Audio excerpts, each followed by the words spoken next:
ಈಗ ತುಳುನಾಡು ಹೊರತುಪಡಿಸಿ ಬೇರೆ ಕಡೆಯಲ್ಲೂ ಬೇರೆ ಜಿಲ್ಲೆಗಳಲ್ಲೂ ಕೂಡ ದೈವಾರಾಧನೆ ಆಗ್ತದೆ. ಅದು ಸರಿಯಾ? ಎಷ್ಟು ಮಟ್ಟಿಗೆ ಸರಿ ಅಂತ? ಖಂಡಿತ ತಪ್ಪು. ಆ ಥರ ಮಾಡಲೇಬಾರ್ದು. ಅದು ತುಳುನಾಡು ಬಿಟ್ಟು ಬೇರೆ ಜಾಗದಲ್ಲಿ ಹೋಗಲೇಬಾರ್ದು. ಆ ಜಾಗದಲ್ಲಿ ಅಂಥದ್ದು ವಿಷಯನೇ ಅವರಿಗೆ ಗೊತ್ತಿರಲ್ಲ.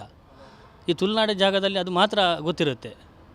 ಆದ್ದರಿಂದ ಈ ತುಳುನಾಡು ಬಿಟ್ಟು ಬೇರೆ ಜಾಗದಲ್ಲಿ ಅದು ಹೋಗಬಾರ್ದಂತ ನಮ್ಮ ಒಂದು. ಈಗ ಹೊರಗಡೆ ಹೋಗಿ ಮಾಡೋದಾದರೂ ಕೂಡ ಇಲ್ಲಿಯವರೇ ಹೋಗಿ ಮಾಡಬೇಕು, ಅಲ್ಲಿನವರಿಗೆ ಯಾರ ಆಚಾರ ವಿಚಾರಗಳು ಗೊತ್ತಿರೋದಿಲ್ಲ, ಅವರನ್ನು ಹೇಗೆ ಕಂಟ್ರೋಲ್ ಮಾಡೋದು ಅಂತ. ಹೌದು, ಅದು ತಪ್ಪು. ಆ ಥರ ಹೋಗಬಾರ್ದು ಅವರು ಕೂಡ. ನಾವು ಅದನ್ನು ಹೇಳ್ತಾ ಇರ್ತೀವಿ, ನೀವು ಆ ಥರ ಹೋಗಬಾರ್ದು ಅಂತ. ಆದರೂ ಕೆಲವೊಂದು ಜನ ಒಂದು ಬೇರೆ ಬೇರೆ ಹಣದ ಆಸೆಗೆ ಅದು ಆ ಥರ ಎಲ್ಲ ಹೋಗ್ತಾರೆ. ಅದು ತಪ್ಪಾಗುತ್ತೆ. ಅದು ಈಗ ಸೋಷಿಯಲ್ ಮೀಡಿಯಾದಲ್ಲೂ ಕೂಡ ಕೆಲವೊಂದಿಷ್ಟು ವಿಡಂಬನೆಗಳಾಗ್ತಾ ಇರ್ತದೆ. ದೈವಗಳ ಬಗ್ಗೆ ರೀಲ್ಸ್ ಮಾಡುವಂಥದ್ದು ಇರ್ಬೋದು, ಬೇರೆ ಬೇರೆ ಸ್ಟಿಕ್ಕರ್ಗಳನ್ನು ಹಾಕುವಂಥದ್ದು, ಬೇರೆ ಬೇರೆ ಈ ರೀತಿಯಾಗಿ ಹೇಗೆ ಇದು ಎಷ್ಟು ಮಟ್ಟಿಗೆ ಪರಿಣಾಮ ಬೀರುತ್ತೆ ಅಂತೇಳಿ ದೈವಾರಾಧನೆ ಮತ್ತು ಅದನ್ನು ನಂಬ್ಕೊಂಡು ಬಂದಿರತಕ್ಕಂಥ ಜನರ ಮೇಲೆ? ನಾವೀಗ ಆಲ್ಮೋಸ್ಟು ಸೋಷಿಯಲ್ ಮೀಡಿಯಾದಲ್ಲಿ ಎಲ್ಲರಿಗೆ ಇನ್ಸ್ಟಾಗ್ರಾಮ್ ಪೇಜ್ ಇರಲಿ, ವಾಟ್ಸಪ್ ಇರಲಿ, ಎಲ್ಲರಿಗೆ ನಾವು ನಮ್ಮ ಸಂಘಟನೆಯಿಂದ ಎಲ್ಲ ವಿಷಯ ತಿಳಿಸಿದ್ದೇವೆ. ಆದಷ್ಟು ಈಗ ದೇವಸ್ಥಾನಗಳಲ್ಲಿ ದೈವದ ಕೊಡಿಯಡಿಯಲ್ಲಿ ಫೋಟೋ ತೆಗಿಬಾರ್ದು, ನಿಂದನೆ ಬೋರ್ಡನ್ನೆಲ್ಲ ನಾವು ಕೊಟ್ಟಿದ್ದೇವೆ.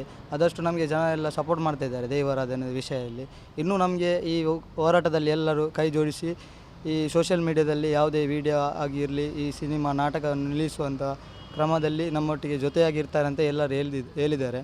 ಇನ್ಸ್ಟಾಗ್ರಾಮ್ ಪೇಜ್ ಇರಲಿ, ಯಾವುದೇ ಇರಲಿ, ಅವರ ಹತ್ರ ನಾವು ಮಾತಾಡಿದ್ದಕ್ಕೆ ಎಲ್ಲ ನಮಗೆ ಸಪೋರ್ಟ್ ಮಾಡ್ತಾಯಿದ್ದಾರೆ.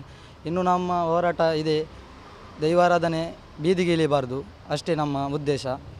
ಈಗ ಕಾಂತಾರ ಬಂದಾಗ ಎಷ್ಟು ವಿರೋಧ ಮಾಡಿದೆ ಅಷ್ಟು ಅದನ್ನು ಸಪೋರ್ಟ್ ಮಾಡಿದವರು ಕೂಡ ಇದ್ದರು. ಅಂದರೆ ಇದರಿಂದಾಗಿ ದೈವಾರಾಧನೆ ಎಲ್ಲರಿಗೂ ಗೊತ್ತಾಯಿತು, ಆಚಾರ ವಿಚಾರ ಗೊತ್ತಾಯಿತು ಅಂತೇಳಿ. ಈಗ ಆದರೆ ಅದಕ್ಕಿಂತ ಹಿಂದಿನ ಭಾಗ ಅಂದರೆ ಕಾಂತಾರದ ಪ್ರೀಕ್ವೆಲ್ ಬರ್ತಾ ಇದೆ, ಅದಕ್ಕೆ ಈಗ ಎಲ್ಲ ಸಿದ್ಧತೆ ಕೂಡ ಮಾಡ್ಕೊಂಡಿದ್ದಾರೆ.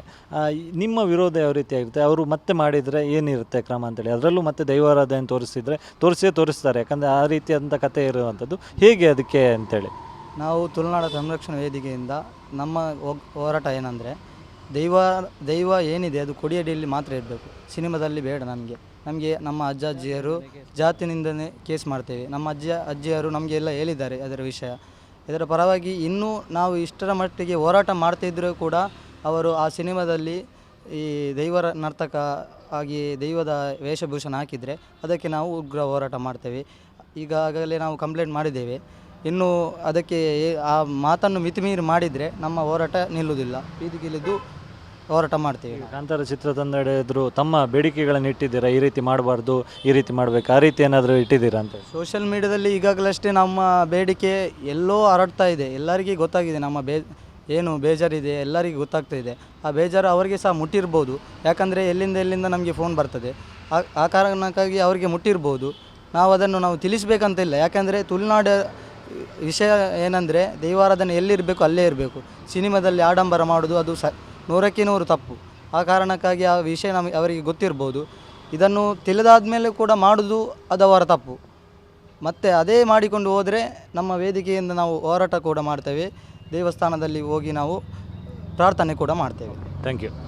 ಇದಿಷ್ಟು ದೈವಾರಾಧಕರು ಹೇಳುವಂಥ ಮಾತು. ಇದಕ್ಕೆ ಪ್ರಮುಖವಾಗಿ ತುಳುನಾಡಿನಲ್ಲಿ ಏನು ದೈವಾರಾಧನೆ ನಡೀತಿದೆ ಅದು ನಿರ್ದಿಷ್ಟ ಜಾಗ ಮತ್ತು ನಿರ್ದಿಷ್ಟ ವ್ಯಕ್ತಿಗಳೇ ಮಾಡುವಂಥದ್ದು, ಅದನ್ನು ಹಾದಿ ಬೀದಿಯಲ್ಲಿ ಮಾಡುವಂಥದ್ದು ಸರಿಯಲ್ಲ ಎನ್ನುವಂಥ ಮಾತನ್ನು ಕೂಡ ಅವ್ರು ಹೇಳಿದ್ದಾರೆ. ಮುಂದಿನ ದಿನಗಳಲ್ಲಿ ಈ ರೀತಿಯಾದಂಥ ಆದರೆ ಇದರ ವಿರುದ್ಧ ಕಾನೂನು ಕ್ರಮವನ್ನು ತೆಗೆದುಕೊಳ್ತೇವೆ, ಹೋರಾಟವನ್ನು ಮಾಡ್ತೇವೆ. ಇದರ ಜೊತೆಗೆ ಕಾಂತಾರದ ಪ್ರೀಕ್ವೆಲ್ ಏನು ಬರ್ತಾ ಇದೆ ಅದರಲ್ಲಿಯೂ ಕೂಡ ದೈವಾರಾಧನೆಯನ್ನು ಬಳಕೆ ಮಾಡಿಕೊಂಡ್ರೆ ಅದರ ವಿರುದ್ಧವೂ ಕೂಡ ಹೋರಾಟ ಮಾಡ್ತೇವೆ ಎನ್ನುವಂಥ ಮಾತನ್ನು ಅವ್ರು ಹೇಳ್ತಿದ್ದಾರೆ. ಕ್ಯಾಮ್ರಾ ಪರ್ಸನ್ ವಿಲ್ಫೇಜ್ ಜೊತೆ ಅಶೋಕ್, TV9 ಮಂಗಳೂರು.